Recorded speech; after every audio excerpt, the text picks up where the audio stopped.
السلام علیکم سامعین و ناظرین۔ سلطان مراد خان ثانی کے لیے ترک سالار فرید بیگ کی شکست کے بعد یہ اطلاع ایک بہت بڑا صدمہ ثابت ہوئی۔ وہ چند ہی دنوں میں ٹوٹ پھوٹ گیا۔ سکندر بیگ کو اس نے ناز و نام سے پالا تھا۔ سکندر بیگ کی بے وفائی سے سلطان کو ایسا دھچکا لگا کہ وہ بیمار رہنے لگا۔ آج کل ابو جعفر کے چہرے پر بیک وقت خوشی بھی تھی اور سنسنی بھی تھی، کیونکہ اس کی تیار کردہ سازش بھرپور طریقے سے کامیاب ہوئی تھی۔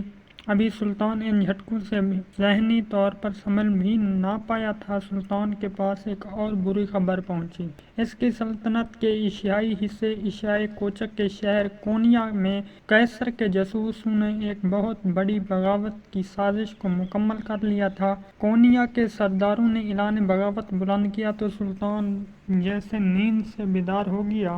یہ تیسری بری خبر بیمار سلطان کے لیے پیغام موت کی بجائے نوید زندگی بن گئی۔ وہ آندھی اور طوفان کی طرح اٹھا، اپنی تلوار نیام سے نکال کر سیدھا دربار سلطنت کی طرف بڑھا۔ اب اس کا خون کھول رہا تھا۔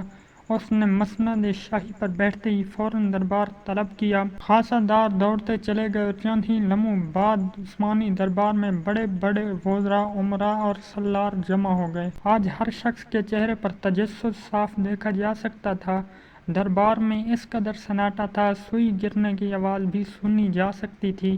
سلطان یک لخت اپنی تلوار زمین پر ٹکا کے اٹھ کھڑا ہوا، شیر کی طرح گرج کر بولا، عمائدین سلطنت، وزراء، امراء اور سپاہیوں، ہمارے پاس پہ در پہ بری خبریں پہنچ رہی ہیں۔ سب سے پہلے شاہ سربیا نے بغاوت کی، اس کی سزا ہم اسے دے چکے ہیں۔ میدان جنگ میں عیسائی لشکر کے 70,000 سپاہیوں کو قید کر کے انہیں نافرمانی کی سزا بھی دے چکے ہیں۔ یہ بات آپ سب لوگ جانتے ہیں، لیکن اب پھر صرف 3 سال کے اندر اندر یورپ کے تمام عیسائی ہنیاڈے کے پرچم تلے جمع ہو چکے ہیں۔ انہوں نے ہمارا صوبہ ٹرانسلونیا ہم سے چھین لیا ہے اور ہمارے بہادر جرنیل فرید بیگ اور کے بیٹے کو شہید کر دیا ہے۔ عیسائی یہاں تک بھی نہ رکے کہ وہ اپنی ہر ضیافت میں ترک قیدیوں کی گردنیں کاٹ کر اپنی بزدلی اور بد فطرتی کا ثبوت دیتے رہے۔ پھر آپ سب لوگ جانتے ہیں، ہمارے لیے سکندر کی بے وفائی بھی ایک بڑی بری خبر ہے، لیکن یاد رکھیے سلطان معمولی حادثات سے دل گرفتہ نہیں ہوا کرتے۔ لیکن ہم نے فیصلہ کیا ہے ان بغاوتوں کا سر پوری طاقت سے کچل دیا جائے۔ پہلے ہم اپنے فیصلے پر عمل درآمد میں کسی قدر دیر کر رہے تھے، لیکن ہمیں ابھی اطلاع ملی ہے ایشیائی کوچک میں ہمارے شہر کونیا کے سرداروں نے سلطنت عثمانیہ کے خلاف بغاوت کر دی ہے، لہٰذا ہم نے بالفور با یک وقت 2 لشکروں کے کوچ کا فیصلہ کیا ہے۔ ایک 80,000 افواج پر مشتمل شہاب الدین پاشا کی سرکردگی میں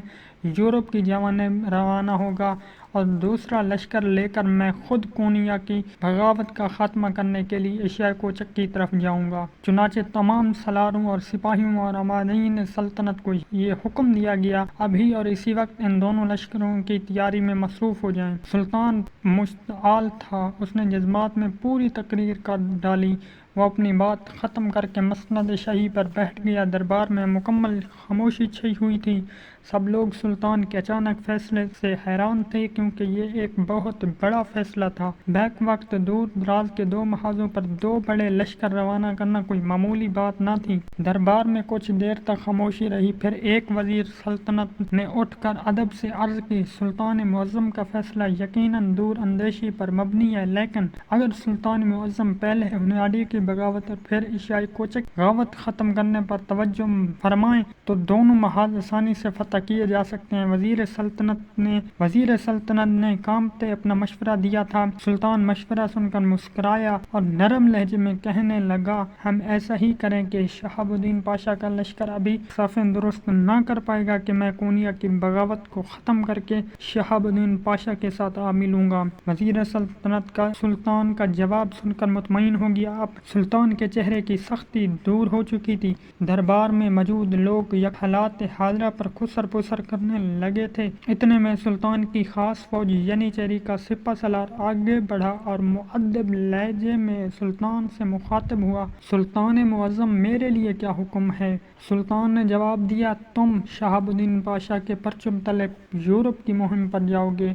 میرے ہمراہ ینیچیری کے صرف 5000 سپاہی چلیں گے، جبکہ باقی دوسری فوج ہوگی۔ سلطان کی بات مکمل ہوئی تو سپہ سالار پھر بولا، سلطان معظم کے ہمراہ ینیچیری کے کون سے 5000 دستہ کو مقرر کیا جائے؟ سلطان نے کچھ دیر خاموشی سے سوچا، پھر اچانک اس کے چہرے پر چونکنے کی سی کیفیت پیدا ہوئی۔ اس نے حکم دیا، وہ عرب نوجوان کہاں ہے جس نے تہوار والے روز سکندر بیگ کو شکست دی تھی؟ اسے فوراً بلاؤ، ہمارے ہمراہ تیاری کا حکم دو۔ ینیچیری کے سپہ سالار نے تکمیل کے انداز میں سر ہلایا اور پیچھے ہٹ گیا۔ اس کے بعد کئی گھنٹوں تک دربار میں لشکروں کی روانگی سے متعلق باتیں ہوتی رہیں۔ اسی دوران قاسم بن ہشام کو بھی بلوا لیا گیا۔ قاسم سلطان کے سامنے نمودار ہوا تو اس نے سلطان کی توجہ اپنی طرف کھینچ لی۔ سلطان نے قاسم کو سامنے طلب کیا اور کہا، قاسم بن ہشام، تم ہمارے ساتھ پرسوں کونیا کی مہم پر روانہ ہو رہے ہو۔ تمہیں اس سلسلے میں کچھ کہنا ہو یا تمہیں کسی چیز کی ضرورت ہو تو بلا تعامل کہہ سکتے ہو۔ قاسم نے ادب سے سلطان کی بات سنی اور کہا، سلطان معظم، آپ کے زیر سایہ مجھے کسی چیز کی ضرورت نہیں۔ آپ کی ہم رکابی میں جہاد کرنا میرے لیے زندگی کی سب سے بڑی سعادت ہے۔ مجھے پرسوں سارے لشکر سے پہلے پائیں گے۔ البتہ قاسم نے کچھ کہنا چاہا لیکن جھجک گیا۔ وہ پہلی بار کسی سلطان کے دربار میں حاضر ہوا تھا، یہی وجہ تھی الفاظ اس کی زبان پر اٹک رہے تھے۔ سلطان نے فوراً کہا، ہاں ہاں کہو، تم کیا کہنا چاہتے ہو؟ قاسم نے، سلطان معظم، میں صرف ایک عاجزانہ سا مشورہ پیش کرنا چاہتا ہوں۔ سلطان معظم ایک لشکر سالار شہاب الدین پاشا کی سرکردگی میں یورپ کی جانب روانہ کر رہے ہیں اور خود ایشیائے کوچک کی مہم پر روانہ ہونا چاہتے ہیں۔ مجھے اندیشہ ہے ادرینا کو خالی کر دینے سے قیصر قسطنطنیہ کو یہاں ایک کھلا موقع مل جائے گا۔ میں محسوس کرتا ہوں ادرینا میں بعض خفیہ ہاتھ سلطان معظم کی خلاف سازش میں مصروف ہیں۔ یہ وہی ہاتھ ہیں جنہوں نے سکندر بیگ کو بغاوت کے لیے تیار کیا تھا۔ سلطان قاسم کی بات سن کر چونک گیا۔ اس کی آنکھوں میں چیتے جیسی چمک نظر آئی۔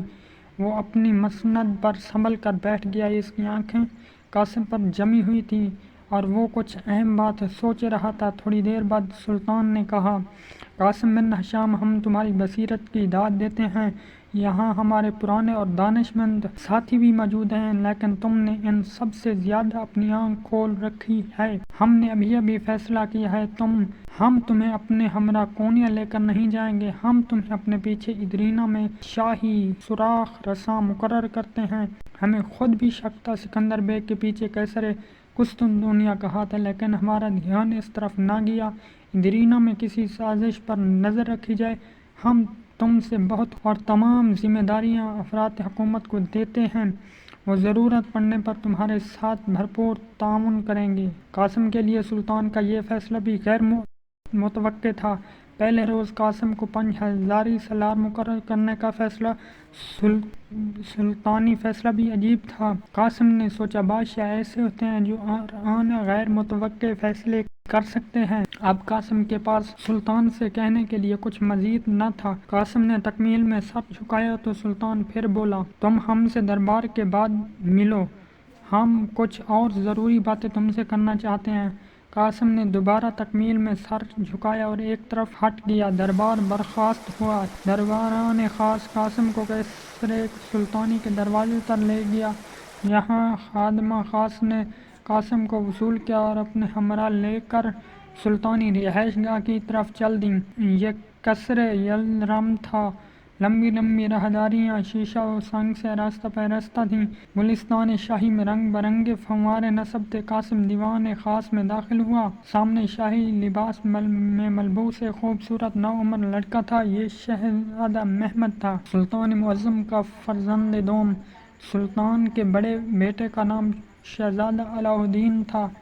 شہزادہ محمد نے مسکراتے ہوئے قاسم کا استقبال کیا تو خادمہ خاص ایک طرف ہٹ کر کھڑی ہو گئیں۔ شہزادہ محمد بے تکلفی کے ساتھ قاسم سے گلے ملا اور پھر ہنستے ہوئے کہنے لگا، میں تہوار والے روز آپ کی شمشیر زانی سے بہت متاثر ہوا اور میں اسی روز سے آپ کی ملاقات کا خواہاں ہوں۔ آج آپ کے آنے کا سنا تو میں آپ سے ملنے کے لیے چلا آیا۔ آپ سلطان معظم سے ملنے کے بعد میرے پاس ضرور تشریف لائیے گا، میں اپنے خاص کمرے میں آپ کا انتظار کروں گا۔